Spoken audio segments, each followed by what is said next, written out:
Então, mais uma vez, boa noite a todos. Estamos aqui reunidos, né, para a nossa 11ª aula do estudo do curso básico de Espiritismo, primeiro ano, pela apostila da Federação Espírita. E é sempre um prazer estar aqui reunida com vocês para juntos refletirmos acerca dos ensinamentos de Jesus. Vamos iniciar então?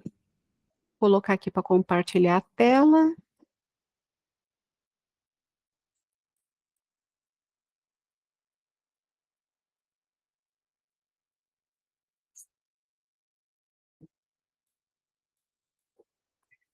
Então, tá aparecendo aí certinho para vocês, né? Vamos dar início então. Então, aqui na apresentação, boa noite, Inês, seja bem-vinda. Boa noite. Nós iniciamos a nossa aula, nós temos aqui as 4 partes, né? A primeira, cujo título é Pluralidade das Existências. A parte B, da reencarnação e justiça da reencarnação. E a parte C, os laços de família. Na parte D, são as atividades, e vou dizer novamente que nós temos um membro novo na sala, né? Então, todas as aulas nós temos a atividade, que nós vemos a correção do que foi dito na semana passada. Então, hoje, na parte D de atividades, nós veremos as atividades da aula 10, e as atividades dessa aula 11 serão vistas na próxima aula. Então, vamos dar sequência aqui. Então, nesse primeiro slide, que é referente à parte A, pluralidade das existências, nós temos aqui essa imagem com o título de reencarnação e uma passagem de Jesus que diz: ninguém verá o reino de Deus se não nascer de novo.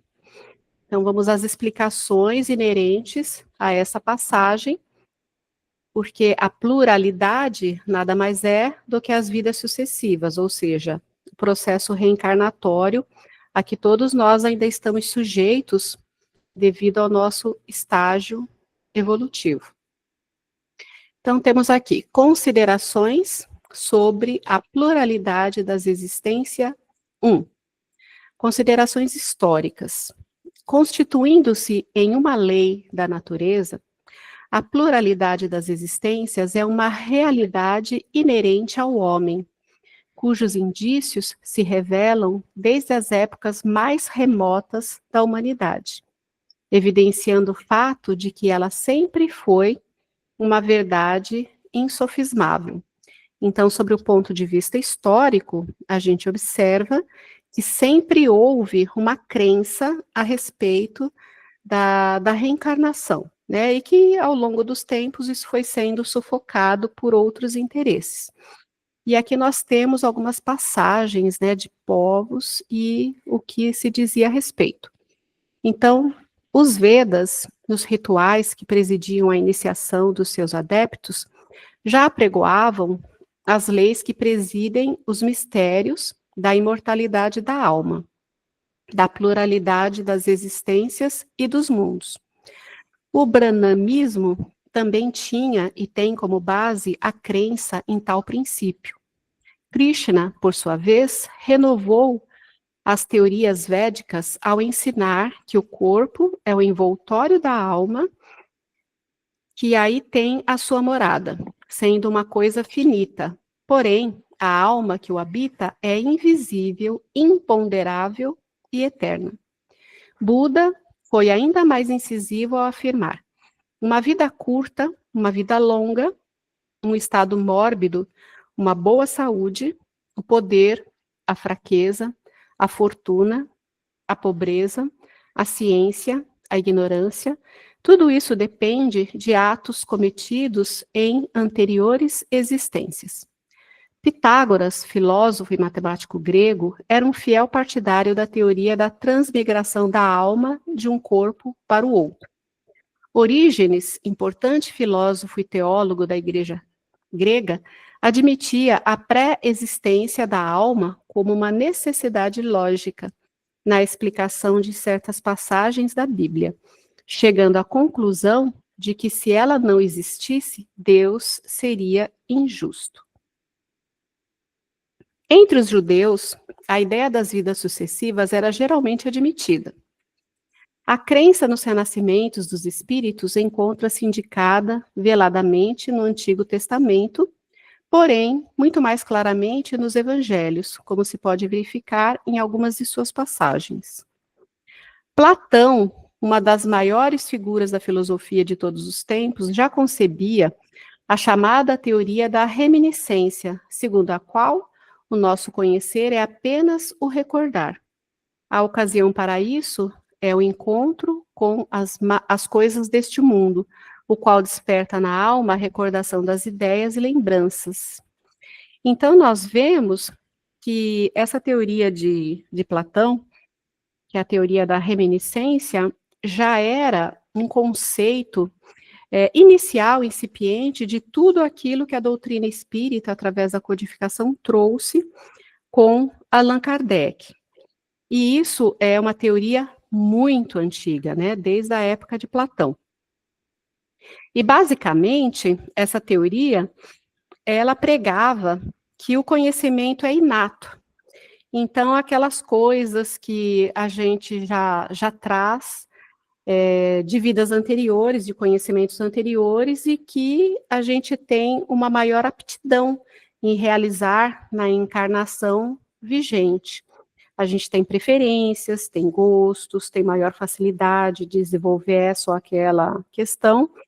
Então, isso seria também uma das teorias da reminiscência. E isso a gente estuda na doutrina espírita, né?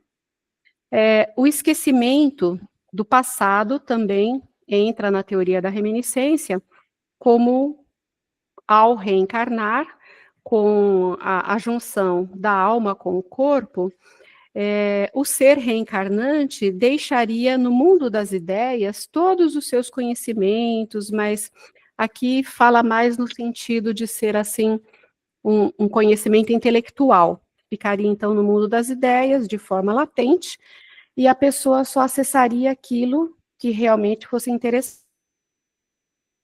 para a experiência reencarnatória atual. E também a teoria da reminiscência traz a experiência sensível, que é a vivência mesmo na vida da gente como um gatilho para recordar e vir à tona esses conhecimentos que ficaram, assim, entre aspas, aprisionados no mundo das ideias. E a questão do método dialético, que era um diálogo filosófico, mas o método socrático, que na verdade era um dialético, né, que induzia as pessoas a acessar essas memórias que estavam latentes. Então, como está aqui no slide, que eu quis trazer essa pesquisa à parte, para que a gente entenda um pouquinho mais a respeito da teoria da reminiscência, em essência, para Platão, conhecer é recordar, como nós vemos aqui, né? Platão, uma das maiores figuras da filosofia de todos os tempos, já concebia a chamada teoria da reminiscência, segundo a qual o nosso conhecer é apenas recordar. A ocasião para isso é o encontro com as coisas do mundo, o qual desperta na alma a recordação das ideias e lembranças. No sistema de Platão, a doutrina da reminiscência exerce 3 funções importantes. A. Fornece uma prova da pré-existência da espiritualidade e da imortalidade da alma. Então, todos esses conceitos que foram citados aqui à parte do slide, que não os tinha, realmente, para quem crê e segue essa linha de raciocínio e de crença, é uma prova da pré-existência, da espiritualidade da alma, né? Haja visto que uma das mais contundentes é a questão do conhecimento inato. B. Estabelece uma ponte entre a vida antecedente e a vida presente. Então, o próprio conhecimento inato, as próprias lembranças, que seriam as recordações que a pessoa vai tendo, segundo a doutrina da reminiscência, seria essa ponte entre o que tinha antes e o que temos aqui na vida presente. Dá valor ao conhecimento das coisas deste mundo, reconhecendo-lhe o mérito de despertar as recordações das.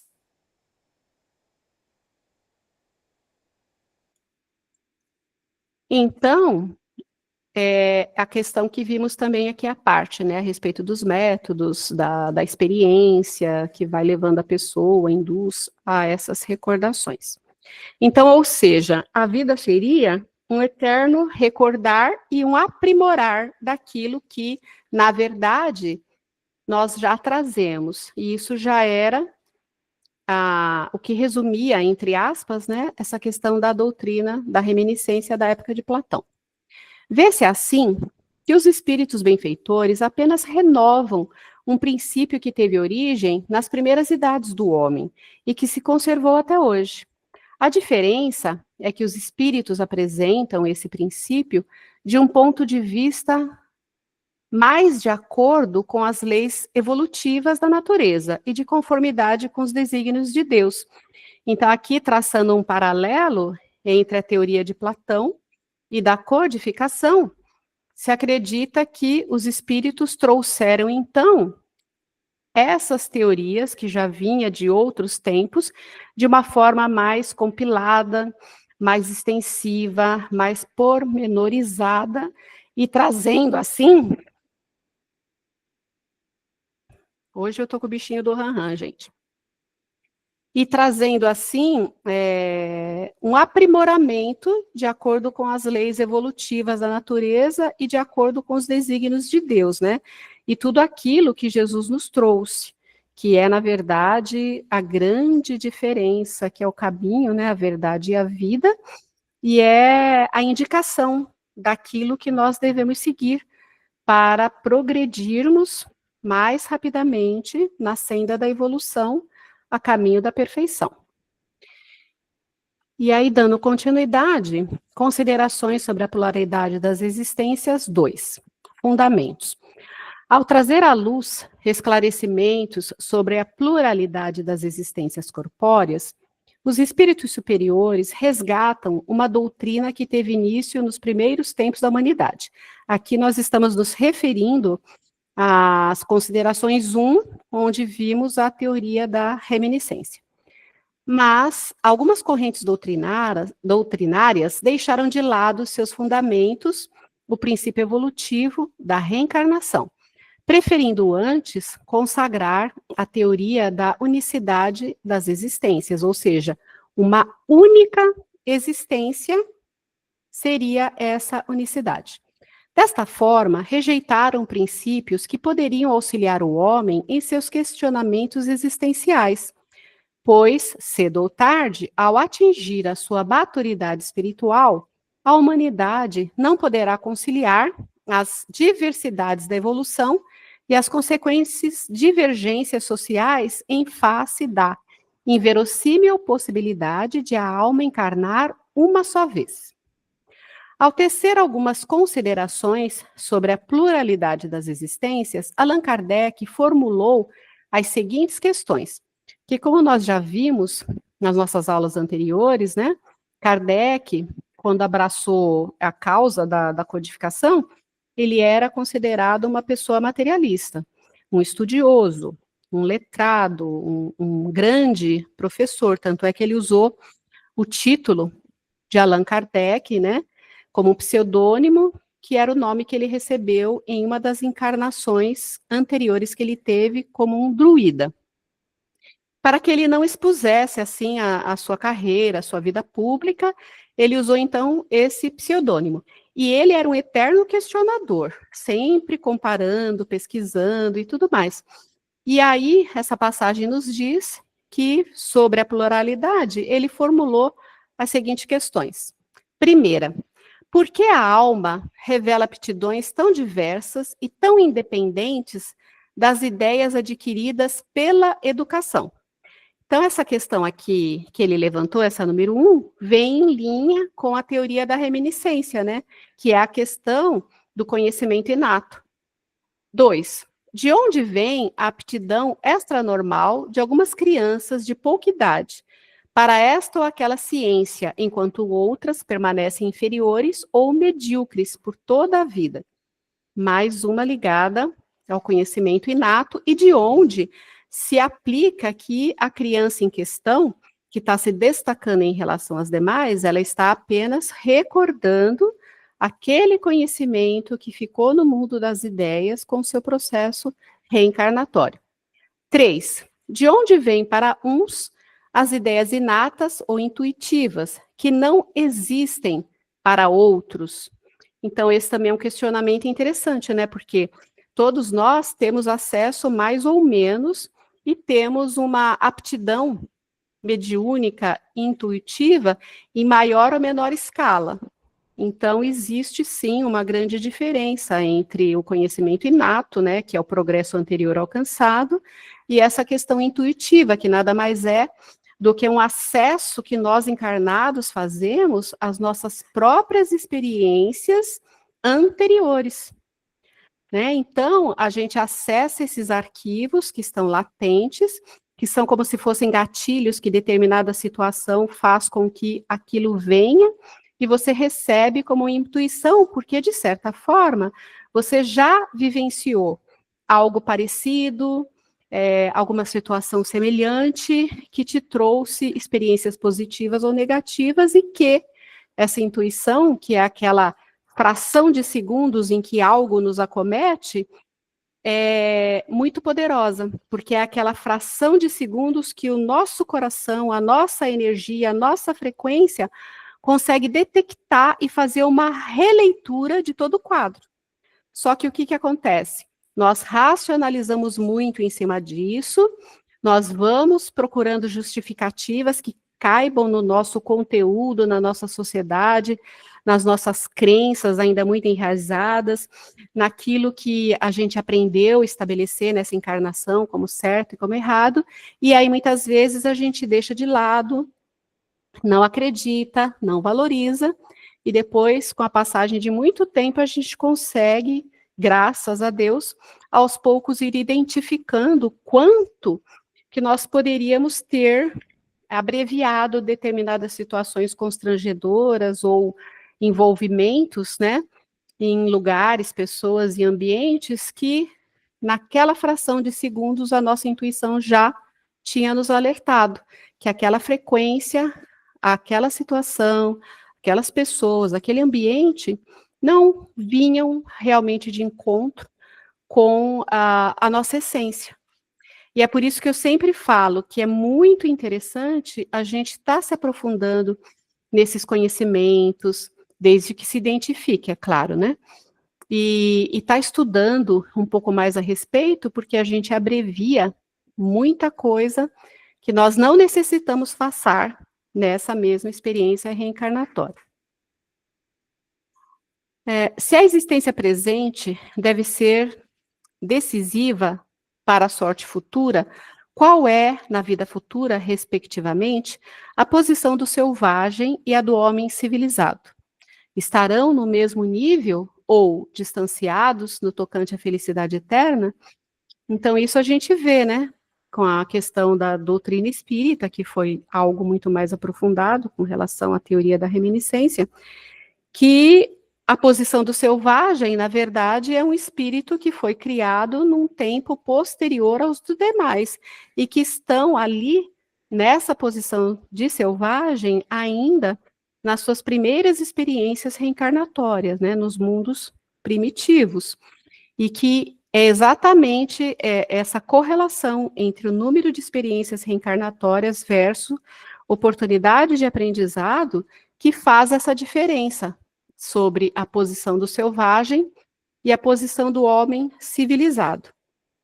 Então, eles não estariam supostamente no mesmo nível, né? Até porque, mesmo dentre todos nós que estamos reencarnados numa mesma situação, no mesmo momento, no mesmo período, muitas vezes numa mesma cidade, passando pelos mesmos tipos de dificuldades, seja social, religioso, ou algum confronto da natureza, enfim, qualquer coisa que seja, nós não temos o mesmo nível, né?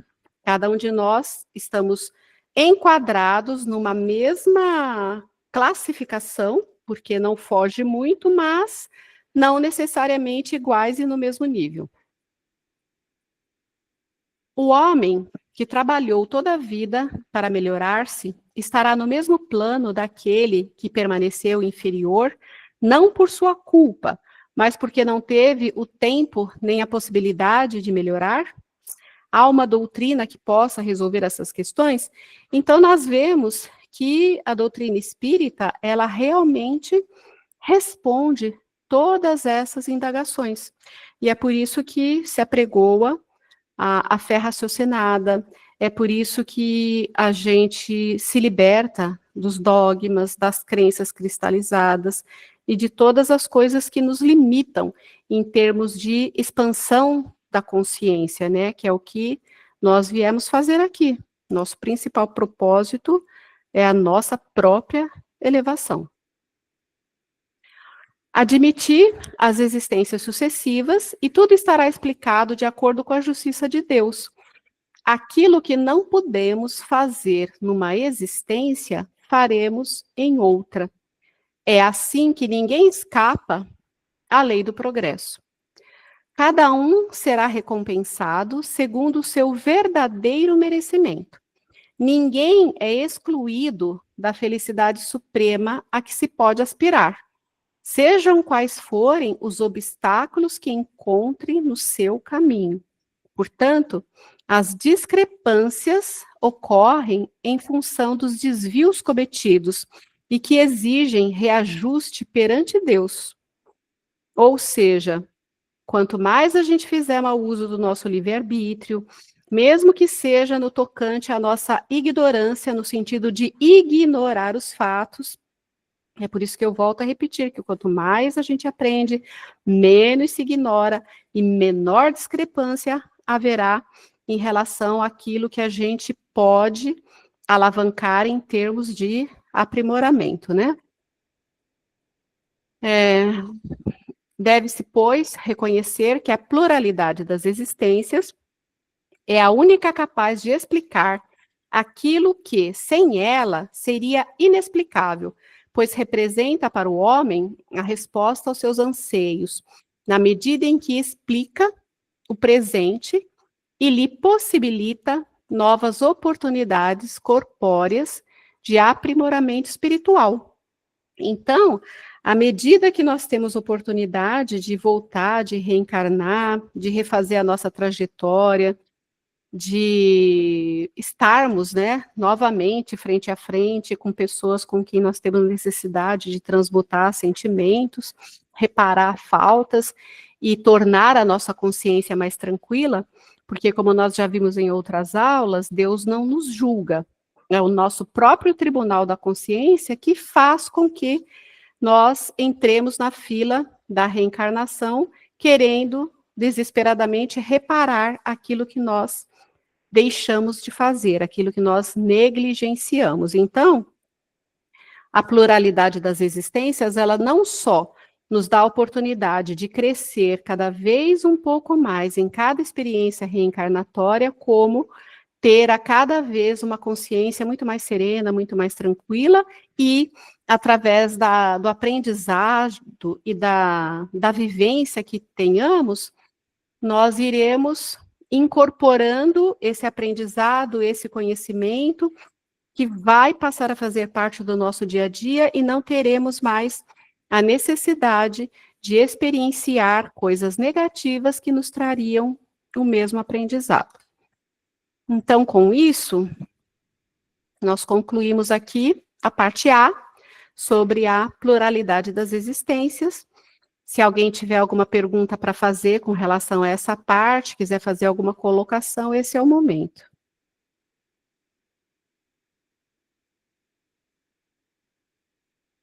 Irene, eu tenho, mas acho que vai ser muito complexa. Se for complexa e comprida, a gente conclui depois, mas vamos lá, Cecília, fala. Tá, porque eu tava pensando assim, né, que de uma forma as reencarnações são pra gente evoluir e meio que redimir o que a gente fez nas outras, certo? Certo. Então, qual que é a justificativa da nossa primeira reencarnação? O que a gente está redimindo, por exemplo? Então, nós somos todos criados simples e ignorantes, como a gente já viu em aulas anteriores, né? porque Deus não seria soberanamente justo e bom se ele criasse as pessoas de forma desigual. Então, todos nós partimos de um mesmo ponto, igualzinho. Até a gente ver que na questão dos mundos que existem, que foi uma das aulas anteriores também, existe a questão do mundo primitivo, que é o anterior ao nosso, que hoje nós estamos no finalzinho de provas e expiações. Então, antes do provas e expiações, que levou muitas centenas de anos para a gente chegar até aqui, houve o mundo primitivo. Os espíritos recém-criados, simples e ignorantes, eles vão tendo as suas primeiras experiências reencarnatórias nesses mundos primitivos, que seria, a grosso modo, só para que você possa entender, os selvagens, digamos assim. Então, nós vemos, em termos de história, a questão da evolução do homem, né? Como a história conta, que tinha o homem das cavernas, Neandertal, que não tinha absolutamente nada do conforto que se tinha hoje. Você tinha que sair, caçar, enfim, ficar 100% alerta para não ser devorado por um animal. Então, você não tinha ainda a sua parte do princípio inteligente desenvolvido plenamente, porque você não tinha acesso às outras coisas. Você é uma criança espiritual num corpo de homem, com o princípio inteligente, com o fluido vital, iniciando seus primeiros passos dentro da trajetória da reencarnação. Então, o tempo de vida era mais curto, as doenças eram mais proeminentes, a morte por ser devorado por um animal também, por instinto, né, um brigando com o outro, até muitas vezes por uma caverna, por uma companheira, por um filho, enfim. Então, é todo esse cenário que você já deve ter visto aí nas histórias, na televisão, nos filmes, que compunha as nossas primeiras experiências reencarnatórias. Então, do seu ponto de partida, você, fazendo uso do seu livre-arbítrio, mesmo que fosse de uma forma muito mais instintiva do que nós racionalizamos hoje, até temos muita questão assim de maldade, entre aspas, né? Às vezes até de querer tirar proveito de determinadas coisas quando a gente toma uma decisão. Mesmo sendo uma postura diferente, ainda assim eram escolhas, né? No momento em que talvez um homem primitivo não tivesse coragem de pegar um porrete e quebrar a cabeça de alguém, e o outro já tinha, você já estava fazendo uma escolha, né? Às vezes tem gente que prefere se sacrificar do que matar, e assim sucessivamente. É um exemplo que eu te dei, meio grotesco, só para que você possa entender que mesmo aí, nesse processo instintivo, você já vai dando mais vazão ao seu lado animalesco, no seu instinto de sobrevivência, de estratégias, mesmo que não fossem consideradas como estratégias de sobrevivência, do que você poderia pegar de maior, de melhor para você, para si, do que você poderia, às vezes, roubar a caça de um outro companheiro, entendeu, Cecília? Entendi. Mas Então, aí mesmo que não, só uma frase, mesmo que não tivesse uma coisa a reparar no sentido assim de crueldade, ainda assim existiam escolhas, livre-arbítrio e a experiência do aprendizado, que fazia com que você retornasse para que você experienciasse mais, desenvolvesse a sua inteligência, e conforme você vai desenvolvendo a sua inteligência, você vai aprimorando as suas escolhas, tanto no sentido do bem, quanto no sentido daquilo que não é tão bom. Agora pode falar. Então, eu entendi completamente, mas aí você falou uma frase que eu fiquei pensando, é uma dúvida que eu sempre tive, só que eu nunca, nunca teve a oportunidade de a gente falar sobre, que é, existe um número limitado de espíritos? Ou toda hora é criado um espírito novo que não tenha vivido nenhuma outra experiência? Ou, tipo, todo mundo já passou dessa fase, e agora tem, sei lá, X números que tá vivendo na forma humana. Então, como nós já vimos em aulas anteriores, que tinha até a questão dos mundos que existem fora o nosso, né? Há muitas moradas na casa de meu pai. Já foi dito que Deus nunca cessa de criar. Então, ele está criando incessantemente, e as suas criaturas, as suas criações, vão sendo recambiadas para os mundos que são de acordo com a sua natureza. Então, existe uma infinidade de mundos que a gente não consegue nem mensurar. E Deus está sempre criando, tanto no sentido do homem, na questão do princípio vital, e você sabe que a gente passa pelos reinos, né? Tem o reino mineral, o reino vegetal, o reino animal e depois o reino hominal, que é o que nós estamos. Então, a centelha divina, ela é criada e ela faz um estágio no reino mineral. É por isso que as pedras, essas coisas assim, de cura, de energia, de pedra e tudo mais, tem fundamento, ali realmente existe uma energia, tem ali uma centelha divina, que é um ser inorgânico, como nós vimos em aulas anteriores. Depois de um certo período estagiando no mineral, vai para o vegetal, que nós vemos aí que, e nós já estudamos que as plantas, elas possuem vida, mas elas não possuem inteligência. Então, são centelhas divinas estagiando no mundo vegetal. Depois nós vamos para o reino animal, que são os nossos pets e todos os demais animais. É por isso que está cada vez mais crescente a questão do respeito à vida animal, porque são criaturas de Deus, centelhas divinas, também estagiando nesses animaizinhos, né? E a nossa composição física, a forma como a gente veio todo esse tempo, tem essa questão da alimentação através da carne, muita gente não consegue deixar, e também não se caracteriza um pecado fazer uso da carne, né? Até porque tem gente que tem que fazer grande suplementação e até por recomendação médica acaba voltando a fazer uso, mas aí depois a centelha divina vai para o mundo hominal, que é do homem.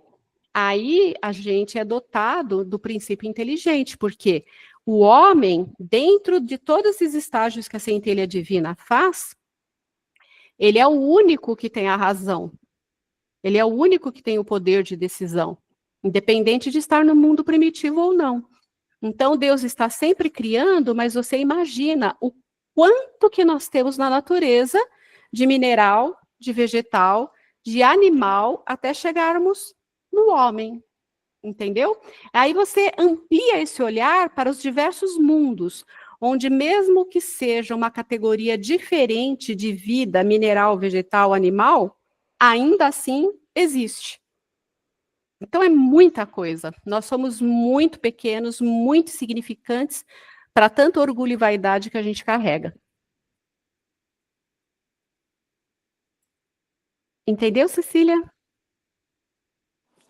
Sim, muito. E aí, você falando disso, e eu relacionei agora com a primeira parte da aula, que eu sempre pensei nessas coisas. Então, tipo, nossa, será que tem alguma coisa na pedra parecida com a nossa? Uma Não sei, energia, né? uma Um energia, princípio. assim. Tem. Tanto que eu, muito nova, fiz uma revolução aqui em casa e falei que eu nunca mais ia comer carne, tipo, com 14 anos. Falei que eu não ia mais comer. E faz 4 anos que eu não como. 4, Eu não. 5 anos. Porque eu falei que eu não ia comer. E aí, agora, pensando nisso, nossa, para uma criança de 14 anos, isso foi bem. Deve tá em mim, isso, em algum lugar. Porque eu sempre pensei nessas coisas O conhecimento inato. de ter alguma coisa além daquilo que a gente tá vendo. É verdade, mas eu adoro uma carninha, viu, Cecília? Ainda vou passar essa encarnação aqui comendo. Mas enfim, é só uma brincadeira. Você está ainda com alguma dúvida, meu bem? Não, agora eu tirei todas já. Então vamos para a parte B, se ninguém mais tiver nada a dizer. Vamos lá. Parte B. Da reencarnação, justiça da reencarnação. Aí nós temos aqui a figura de um feto, né, no útero materno, simbolizando a reencarnação. E aí iniciamos. O princípio da pluralidade das existências do espírito é o único que satisfaz no tocante à ideia que se tem da justiça de Deus quanto às diferenças individuais. Então, eu grifei essa frase porque realmente ela encerra todo o conhecimento em relação à justiça de Deus. Se nós não pensarmos nesse sentido, Deus não seria soberanamente justo e bom. Então, vamos continuar. As diferenças individuais, tais como posições sociais, as enfermidades, o poder, a saúde, a satisfação dos sentidos, etc. Desse modo, o princípio da reencarnação é o único capaz de explicar o presente e renovar as esperanças, pois é através dela que o homem resgata seus erros em vidas futuras, bem como compreende a bondade infinita do Criador. A reencarnação se contrapõe à teoria da unicidade das existências, pela qual o espírito viveria uma só vez, na forma física, e teria seu destino definitivamente selado, após a desencarnação, defrontando-se então com o dilema bem-aventurança ou condenação eterna, né? Que é o que muitas ideologias pregam.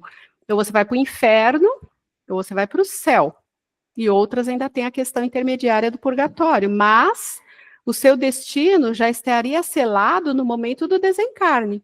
Então, como que uma mãe poderia ser feliz, supostamente, na eternidade lá no céu, sabendo que o seu filho muito amado, por alguns desvios e erros, está purgando no purgatório ou ainda no inferno, né, numa condenação eterna, sem volta, ou seja, não se tem novas oportunidades.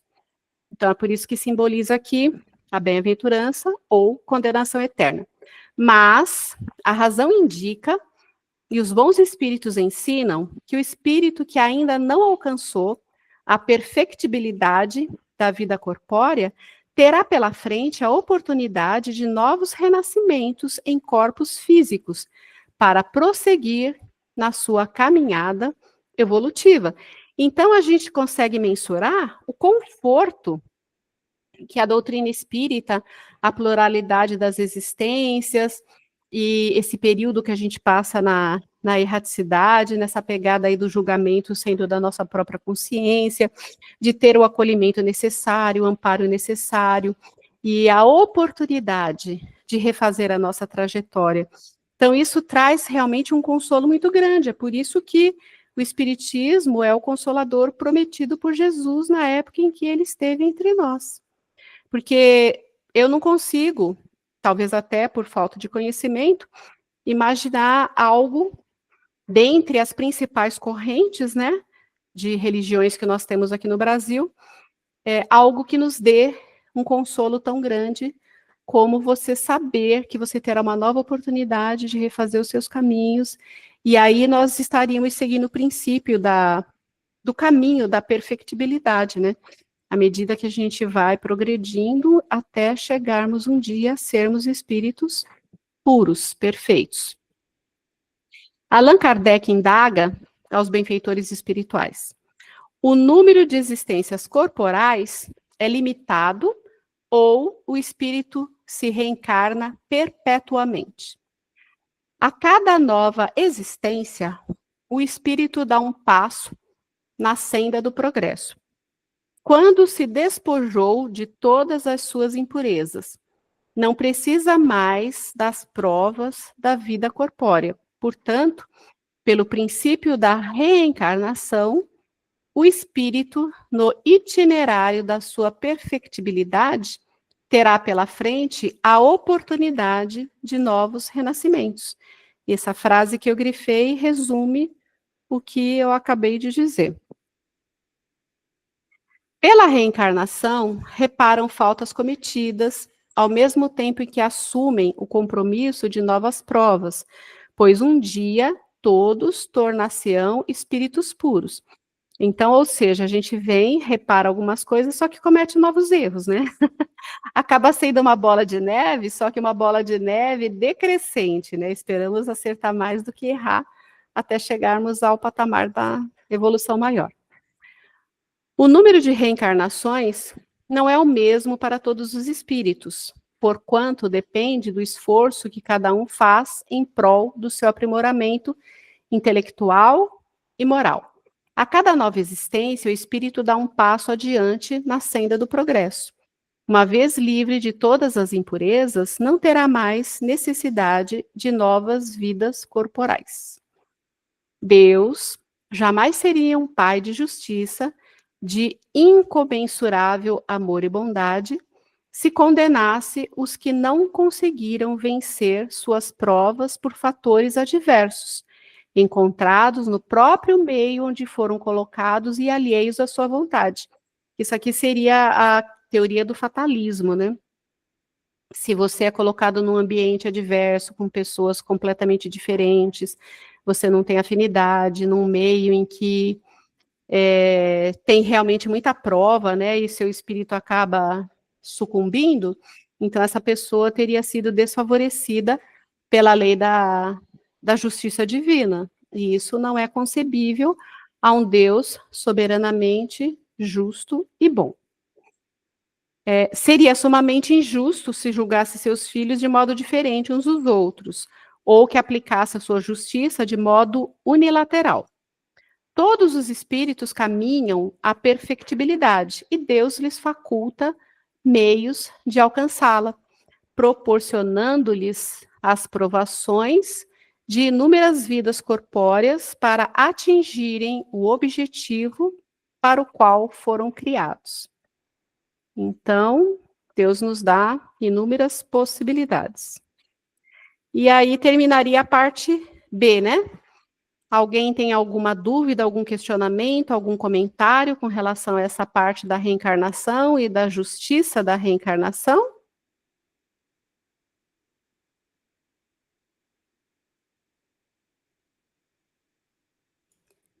Não tenho nenhuma. Então vamos prosseguir, né? Parte C. Os laços de família.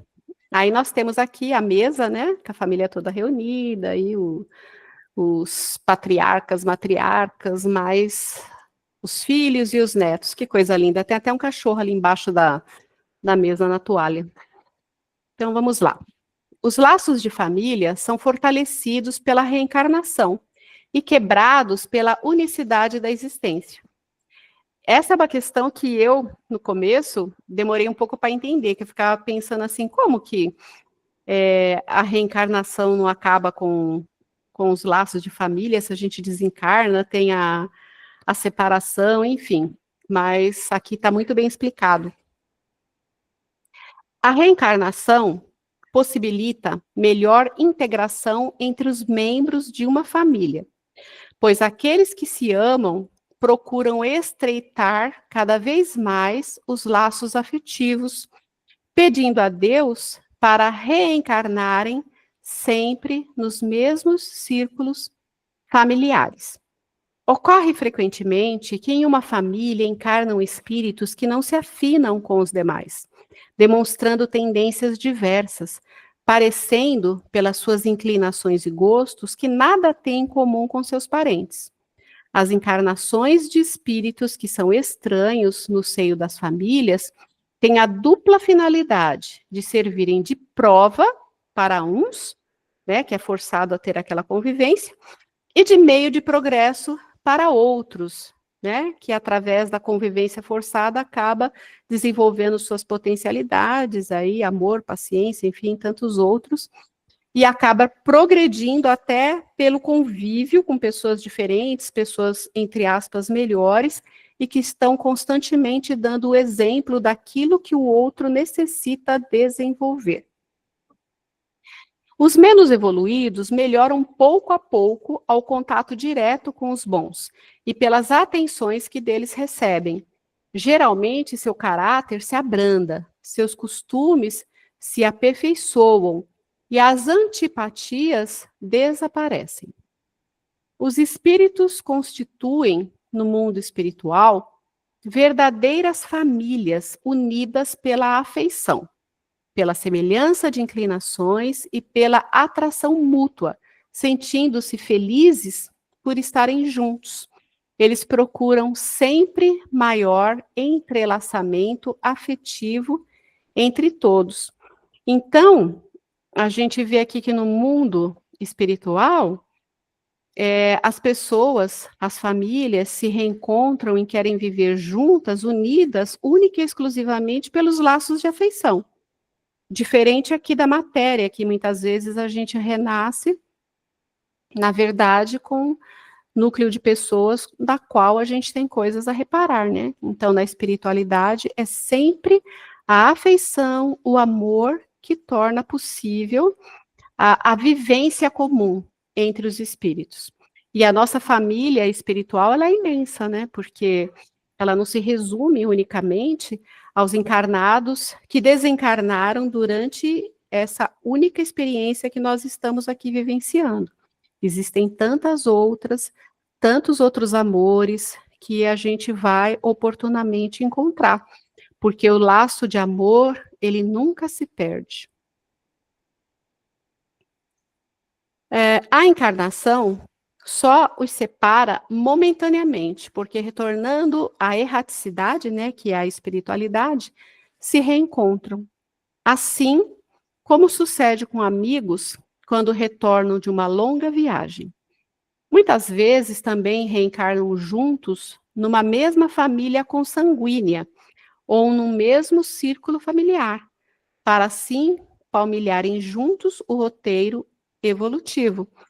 Então, também existem reencarnações de espíritos afins para que um possa apoiar o outro e alavancar o progresso do grupo. Os laços afetivos ocorrem entre espíritos que nutrem verdadeira afeição mútua, a única que sobrevive à destruição do corpo. Então, é o que eu disse, apenas o amor sobrevive à morte física. Tudo aquilo que tivermos de relacionamento que não for embasado no amor se perde com a desencarnação. Quando a união no mundo corpóreo teve apenas por objetivo a satisfação dos sentidos, não há qualquer motivo para se procurarem na espiritualidade, enquanto que as afeições espirituais são permanentes. Deste modo, as afeições carnais extinguem-se com as causas que as provocaram, que deixam de existir no mundo espiritual. Então, tudo aquilo que for da carne, que for da matéria, se desfaz. A teoria da unidade da vida exclui, necessariamente, a pré-existência da alma, que seria criada ao mesmo tempo que o corpo, sem qualquer ligação anterior. Então, se nós não pensarmos na questão da pluralidade das existências, da reencarnação e do progresso através dessas vidas sucessivas, a gente vem para o princípio de que a alma ela é criada no momento da concepção, junto ali com aquele corpo físico, e que, consequentemente, não tem nenhuma ligação anterior. Todos os membros de uma família seriam estranhos entre si, sem nenhuma ligação espiritual. Após a desencarnação, considerando-se esta teoria, a sorte do espírito estaria definitivamente selada com a consequente anulação de todo o progresso conquistado. É aquilo que eu falei. Terminou a vida corporal, você já tem o seu destino, né? Céu, inferno, ou outra parada aí que as religiões costumam denominar. São, assim, imediatamente separadas para sempre, sem esperança de jamais se aproximarem, né? No caso, os parentes, né? De tal sorte que pais, mães e filhos, maridos e mulheres, irmãos, amigos, não estão jamais certos de se reverem. é a ruptura mais absoluta dos laços de família.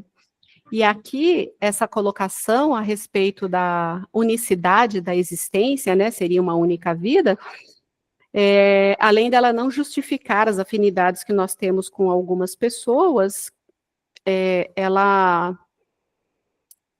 realmente demonstra a ruptura dos laços de família, das afeições e dos amores, porque com a cessação da vida física, tudo se perde e a sua sorte já está selada. E é o que eu falei, uns vão para aqui, outros vão para ali, e você, quando muito, teria supostamente uma convivência com uma ou outra pessoa que tivesse a mesma destinação que você. Pela reencarnação e pelo progresso que lhe é consequente, todos os que se amam se encontram no mundo físico e no mundo espiritual, caminhando juntos rumo à perfeição espiritual. Se alguns fracassam ou retardam o seu progresso, nem por isso as esperanças estão perdidas, uma vez que serão sempre amparados pelos que os amam para retornarem à senda evolutiva, havendo, portanto, perpétua solidariedade entre espíritos encarnados e desencarnados. Olha que lindo, né? Esse intercâmbio. Nós temos afeições que ainda estão no plano espiritual, que não tiveram uma experiência reencarnatória junto com a gente, que mesmo com o esquecimento do passado, com tudo que fica latente entre nós, nós somos assistidos, nós somos auxiliados, né? Seria muitas vezes até o papel de algum mentor, né? Se essa afeição for um pouco mais evoluída do que nós, e tiver essa condição de velar pela nossa felicidade nesse plano, enquanto ela permanece no outro. E assim são os revezamentos, né? A gente vê dentro da liturgia espírita que Emmanuel, ele foi o mentor de Chico, e que ele tinha dito que quando ele reencarnasse, Chico seria o seu mentor. E assim também Joana de Ângeles e Divaldo. São apoios que, enquanto encarnados, eles não se lembram e nem sabem que têm, mas que a providência divina, os laços de afeição e o auxílio mútuo vão solidificando durante as vidas sucessivas. E aí terminou a parte C. Alguém tem alguma dúvida, gostaria de fazer alguma colocação a respeito dos laços de família? Pode falar.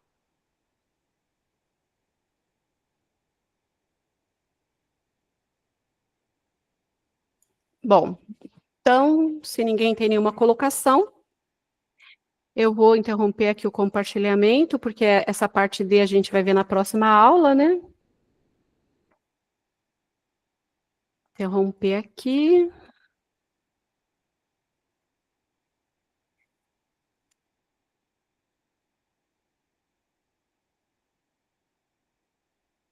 Vamos ver se eu acertei. Agora acertei. E vamos para a correção dos exercícios da aula passada, da aula 10 e da nossa reflexão de reforma íntima, né? Quem fez? A Silvinha fez, a Selma, a Angélica não veio hoje. Deixa eu te falar, Irene. Hum, Fiz, só que como eu estava lá na Letícia, eu estava fazendo sopa, e eu deixei porque eu fiz uma folha, né? Eu deixei a resposta 1, 2, 3 lá. Eu trouxe das 4 para frente. já ajuda, né? Já dá para participar. Então, a Selma e a Silvia, né? Então, vamos lá, gente. Fecha o microfone, Selma. Está dando interferência. Então, nós temos aqui a aula 10, o nosso questionário de fixação. Nós temos, então, a primeira questão, que seria a número 1, né? Que a Silvinha disse que esqueceu a folha. Não tem. A Selminha gostaria de fazer?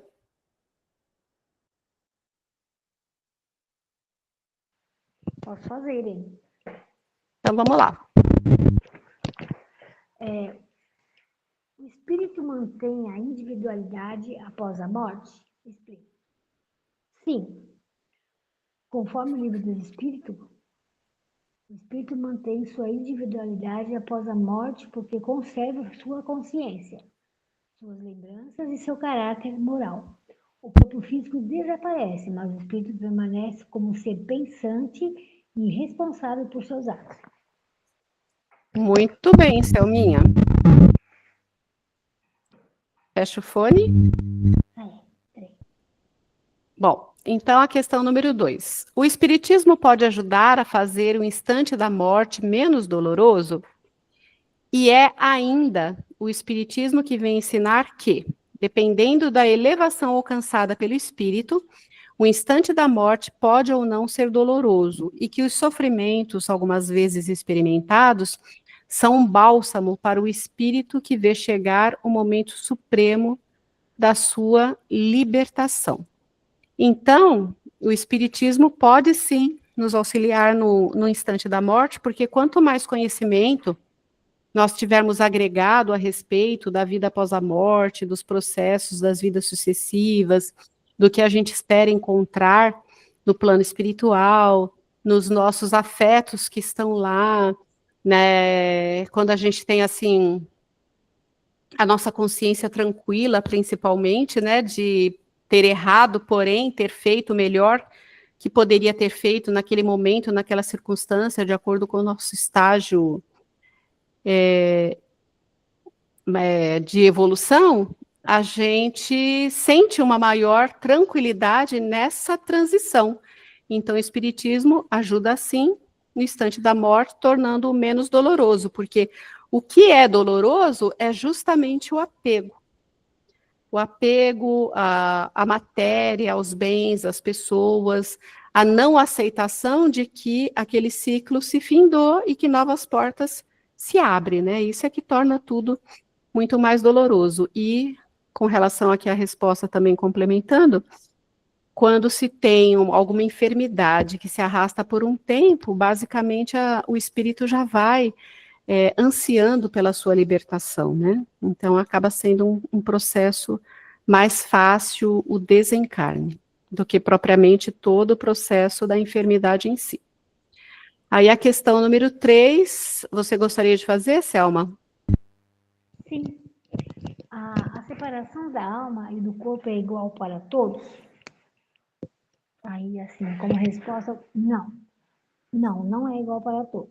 A codificação explica que o processo varia conforme o estado moral e emocional da pessoa. Espíritos desapegados da matéria se libertam com facilidade. Já os muitos materialistas podem enfrentar grandes dificuldades. Muito bem, exatamente. Agora, Silvinha, gostaria de fazer a quarta? Tá bom, vou fazer. Em que consiste a perturbação espírita? Eu pus assim, é o estado de confusão mental e sensorial que o espírito experimenta logo após a morte, que está no livro do Espírito, capítulo 163. Ele leva algum tempo para perceber que está desencarnado e a duração e intensidade dessa perturbação varia conforme o grau de evolução do espírito. Exatamente. Coloquei de uma forma um pouquinho mais comprida, mas é isso. Essa perturbação, todos nós estamos sujeitos, né? Agora, ela será maior ou menor o tempo, né? O período, de acordo com a vida que levamos, a nossa moralidade, o apego, o desapego às pessoas e situações. A quinta questão. O conhecimento do Espiritismo, aliado à prática da caridade, pode propiciar um despertamento mais tranquilo no mundo espiritual?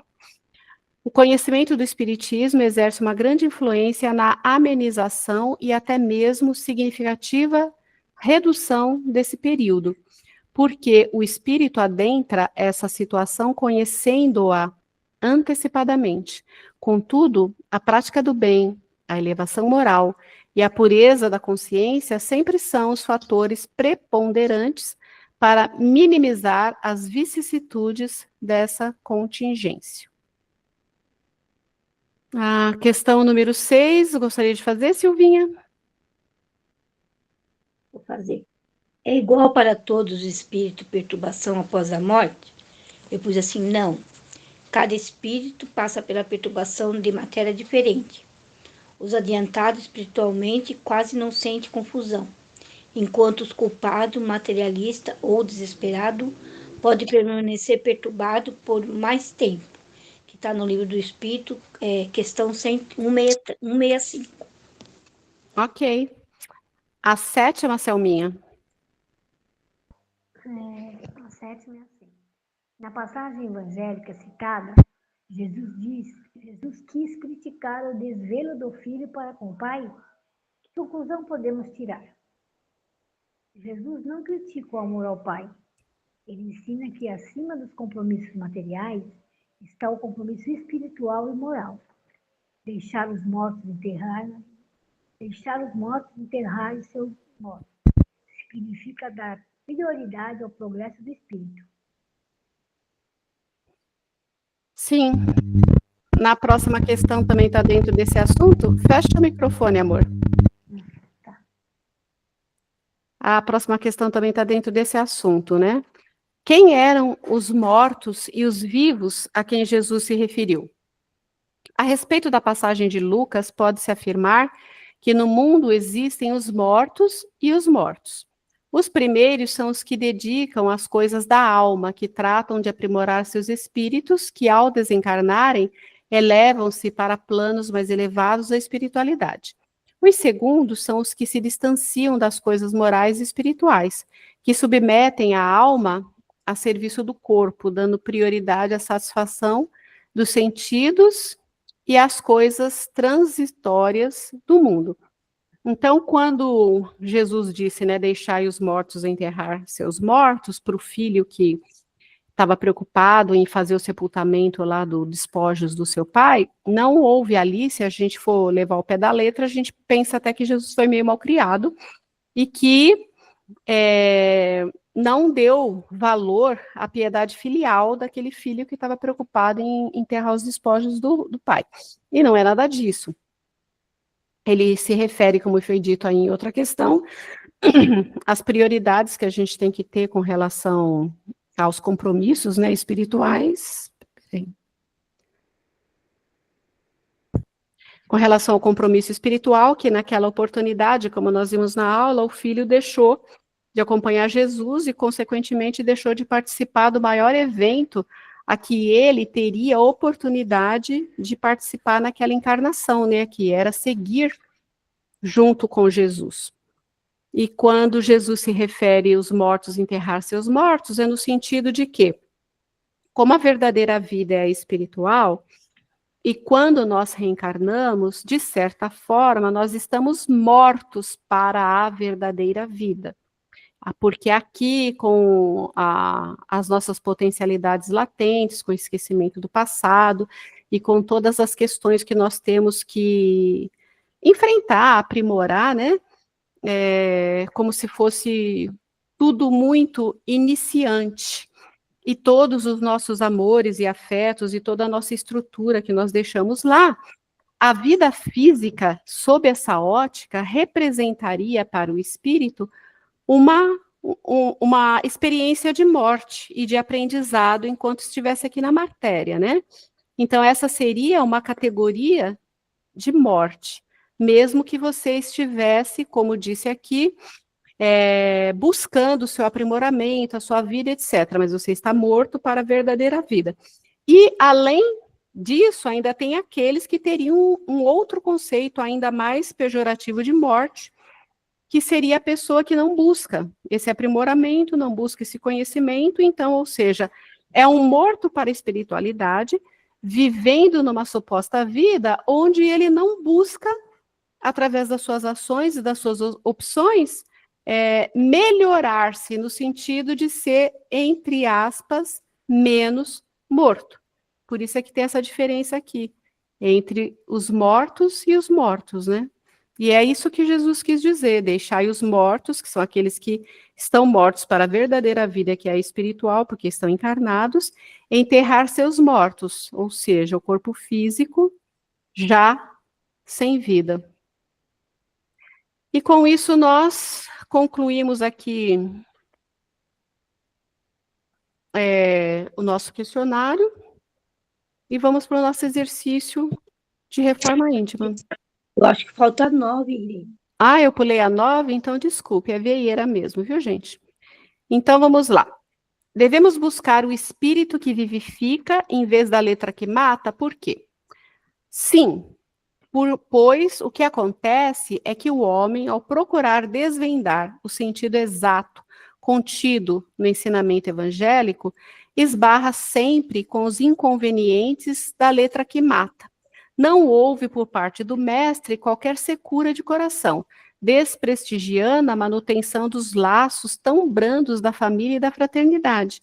O que ele ensinou por essas palavras é que quem toma o arado ao rasgar o solo, para que nele seja lançada a semente generosa, que produz frutos, não pare no meio da jornada, devendo sempre caminhar para frente, pois aquele que fica à margem do caminho não é digno de trabalhar na seara, né? Então, aquilo que eu disse com relação ao pé da letra da passagem evangélica se aplica aqui também. Mas essa questão número 9 foi tirada daquela outra citação que nós vimos lá na aula, né, que uma das pessoas que Jesus convidou perguntou se ele poderia voltar e se despedir da família. Ao que Jesus, mais uma vez, se for levar ao pé da letra, respondeu que não, né? Que é para você seguir aquele caminho sem olhar para trás, que se você fosse prender a essas coisas, você deixa de experienciar e abraçar essa vida. Então, é com relação a isso que devemos buscar o espírito que vivifica, em vez da letra que mata.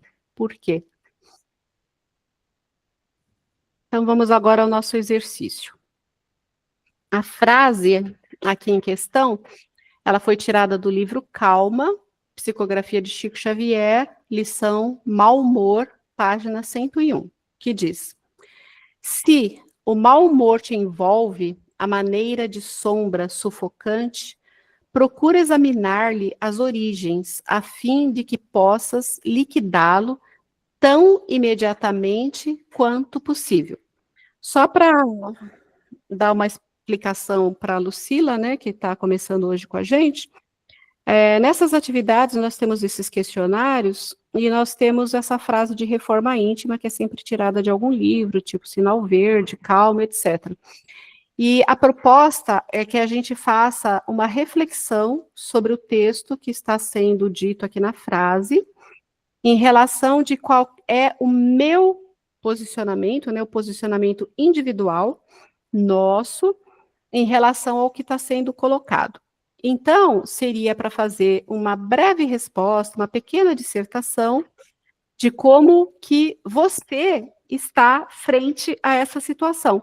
Sempre usando a primeira pessoa do singular, porque quando você vai fazer uma reflexão e responder dizendo eu, a frase ela se torna muito mais profunda e mais pesada. Porque normalmente nós costumamos usar a primeira pessoa do plural, que é nós, procuramos usar substitutos, né, do pronome eu, como a gente.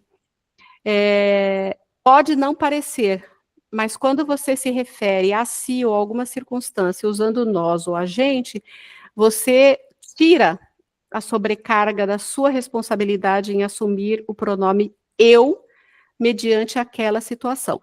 Então, a proposta é usar essa reflexão sempre na primeira pessoa do singular, para que realmente a gente possa, com o coração aberto, sem julgamento, estar refletindo. Então, aqui, algumas pessoas podem mandar no privado, no meu WhatsApp, eu leio, comento, e outras que não desejarem, não quiserem compartilhar, nem aqui na aula e nem comigo, eu recomendo que tenha um caderninho, que anote essa frase e que realmente faça a reflexão de si para si em primeira pessoa do singular. Por quê? É um exercício que, às vezes, vocês podem até discordar, mas com o passar do tempo, vocês perceberão o quanto que essas reflexões vão levar vocês a prestar atenção automaticamente em situações da sua vida diária que vão se apresentar dentro desses contextos e que vão te reportar a resposta que você deu. E isso já é 50% do caminho da nossa mudança de atitude em relação a alguma coisa. Porque enquanto a gente não tiver olhar para reconhecer os nossos possíveis erros em determinadas situações, aquilo não existe para nós. E o que não existe não merece correção. E é por isso que esse exercício é tão importante. Então, se você vai fazendo num caderninho e depois você relê dali meses ou dali um ano, você vai ver no momento da releitura o quanto que você já está agindo e pensando de forma diferente do que quando você escreveu. E aí você consegue mensurar o seu progresso. O quanto que você está incorporando na sua vida e no seu dia a dia essas reflexões. Então, vamos lá. Se o mau humor te envolve, a maneira de sombra sufocante, procura examinar-lhe as origens, a fim de que possas liquidá-lo tão imediatamente quanto possível. Então, eu, Irene, obviamente, como qualquer pessoa encarnada, tem dia que eu estou com mau humor. Sim. Graças a Deus, isso não é frequente, é uma coisa pontual, mas existem, sim, na vida da gente, na minha vida, né?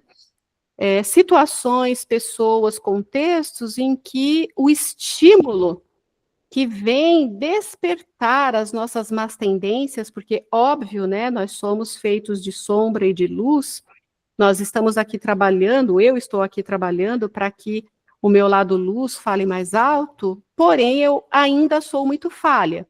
Então, dependendo do estímulo que eu recebo, e diga-se de passagem, essa semana eu recebi muitos,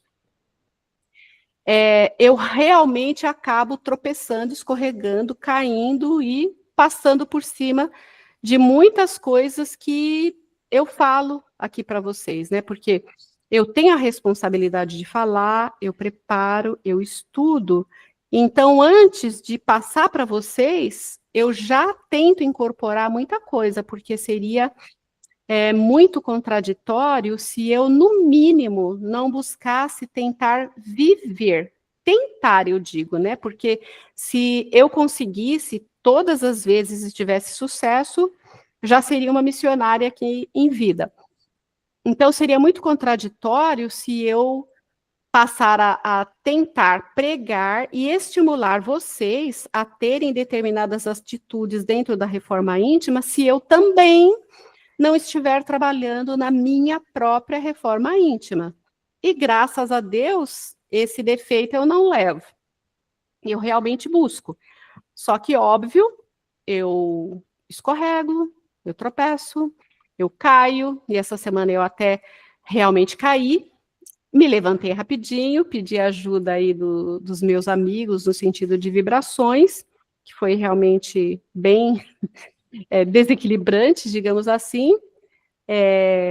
Já estou melhor, mas isso envolve essa questão, sim, do mau humor.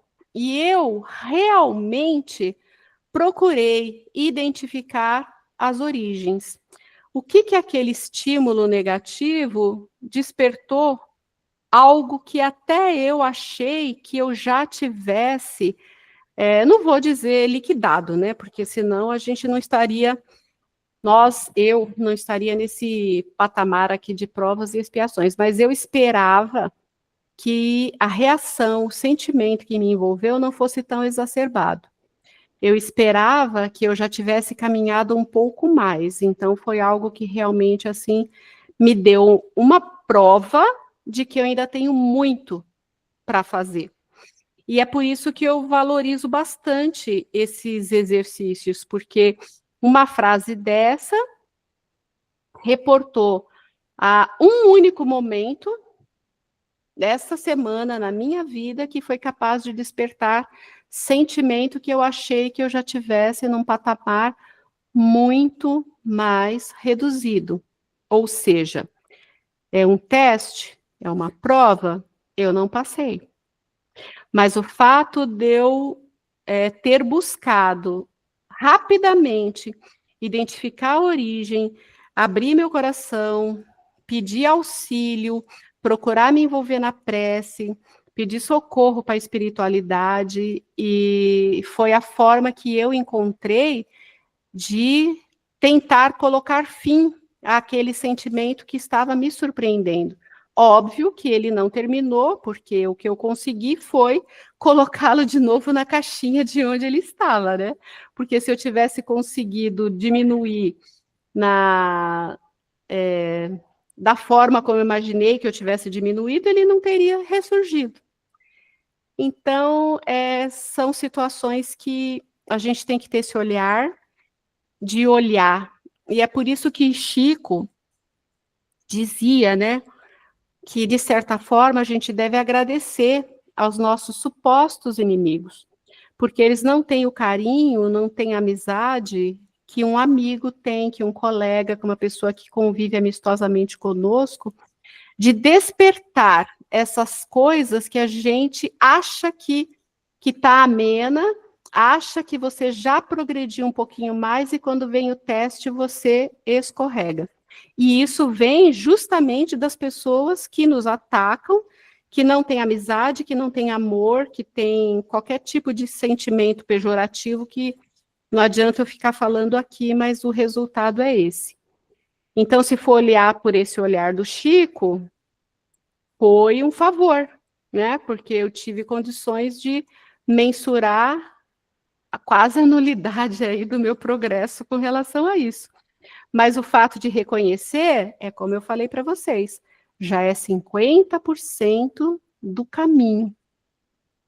Né? Pode ser que numa próxima oportunidade, que seria bom se não tivesse, mas que se tiver com outras pessoas e outras circulações, né, eu tenho um desempenho melhor nessa avaliação, porque eu não passei, gente.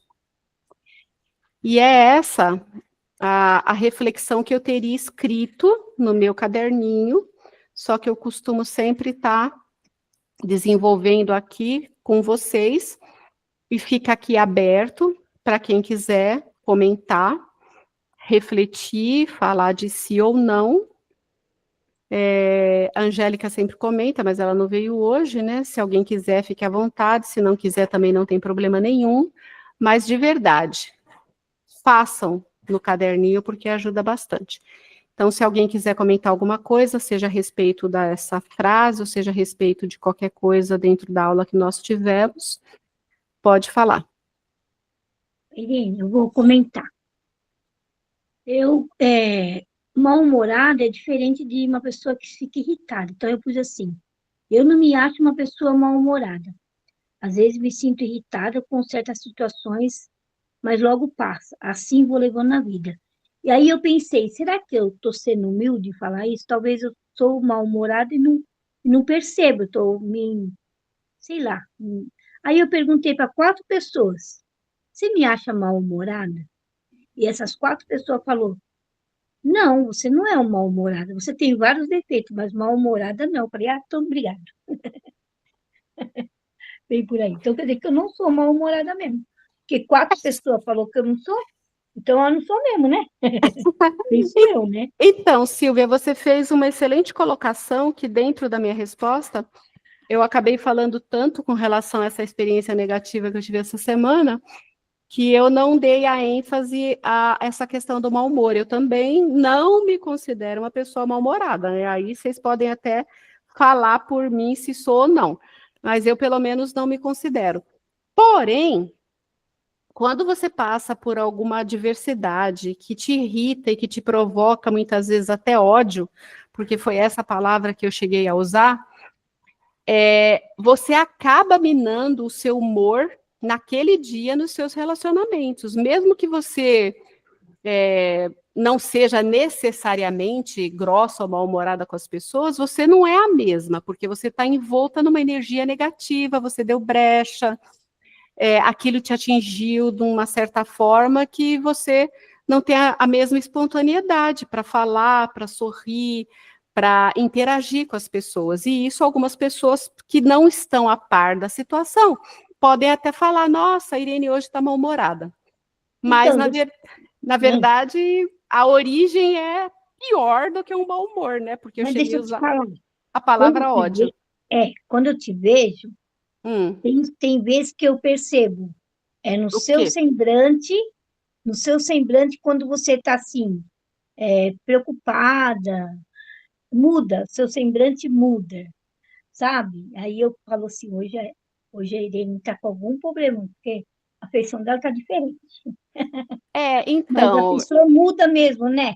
A muda, feição muda, muda. não tem jeito. Muda porque, assim, são as nossas linguagens não verbal, é a nossa expressão que não está tão suave, não está tão leve, porque a gente sempre tem pequenas contrariedades, coisas que a gente acaba se preocupando no dia a dia, que faz parte da vida, isso é inerente a todos. Mas a experiência que eu tive essa semana foi muito mais exacerbada do que isso. Então, eu realmente fiquei surpresa com o que eu senti. Mas se você tivesse me visto então, Silvinha, você ia falar assim, olha, potencializa aí a minha percepção. Você quase, Mas, sur- enfim, você quase surtou. ah, eu senti muita raiva, muito ódio. Mas isso aí acaba fazendo que nem quando a gente. Que nem agora eu já tô mais leve, mas eu percebi que quando a gente fica com raiva de alguém, alguma coisa que irrita a gente, o mal, a gente acaba ficando a gente mais mal do que tudo, né? Porque é difícil, né? Porque tem umas É, pessoas que realmente desequilibram a gente, né? Mas a gente tem então, que fazer que nem você falou, pedir oração e se erguer, né? sim, eu falei para as pessoas com quem eu compartilhei e pedi vibrações e orações, eu falei assim, eu estou admirada com o que eu estou sentindo, porque eu não sou assim, e eu não quero continuar sentindo isso, eu preciso me libertar disso. E é uma coisa que, graças a Deus, está quase revertido numa questão de 24, 30 horas. Mas eu fiquei surpresa com o que eu vim a sentir, o que a pessoa foi capaz de despertar, de tirar ali incrustado de mim. Aí hoje eu estava olhando para a cara dessa pessoa e eu estava pensando, como pode, né? Num dia, todos os dias, se eu me sentir tão mal com o que ela despertou em mim, como que pode a pessoa ter um cotidiano com esse semblante, com essa fala, com essa agressividade, com essa armadura? Então, é aquela pessoa, assim, que a gente realmente tem que ter aquele olhar de compaixão, porque deve sofrer muito, e aí, não contente em sofrer sozinha, quer fazer os outros também sofrerem, né? Mas, enfim, eu estou, assim, muito satisfeita em não estar desejando mal, em Eu estar também não quero.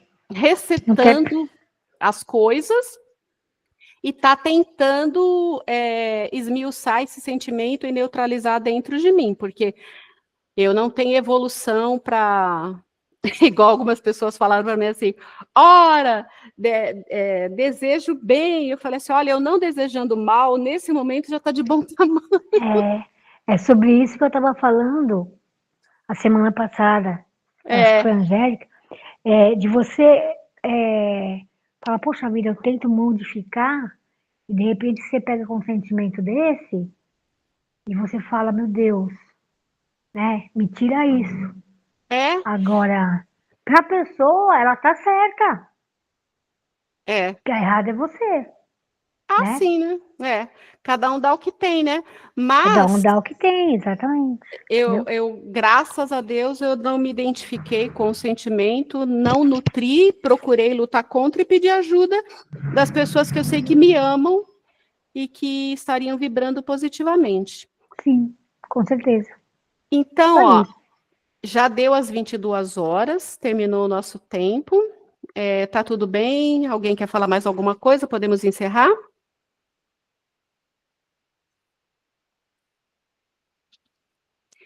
Então tá. Então, não tendo mais nada, na próxima semana a gente vai ver as atividades da aula de hoje. Depois eu posto aí oportunamente o tema. E mais uma vez eu gostaria de agradecer a cada uma de vocês que estão aqui no dia de hoje, fazendo possível esse trabalho, essa aula, para que a gente possa deixar gravado, para que outras pessoas tenham acesso, né? E Mais uma vez, gratidão, que Deus possa nos dar uma boa noite de sono, de refazimento, nos envolver em muita paz, muito amor, e vamos trabalhar a nossa reforma íntima, né? Bora lá que temos muito para fazer. Um beijo grande para vocês e uma boa noite. Boa noite, muito obrigada. Dorme com Boa Deus. noite, vamos a Jesus, né?